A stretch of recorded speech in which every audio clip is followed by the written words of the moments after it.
तो क्या हो गया अगर मुल्क लोग छोड़ के जा रहे हैं? वजीर आजम के मुंह से निकलने वाला फिक्रा क्या हुआ मालूम होता है उनकी हुकूमती पॉलिसी है। तो क्या हुआ? जो पेट्रोल 290 रुपए लीटर हो गया तो क्या हुआ? जो बिजली नाकाबिले बर्दाश्त हद तक महंगी हो गई है तो क्या हुआ? जो डॉलर 318 रुपए से आगे निकल गया है तो क्या हुआ?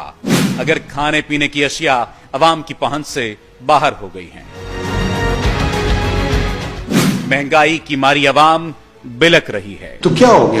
कारोबारी तबका सख्त परेशानी का शिकार है तो क्या हो गया?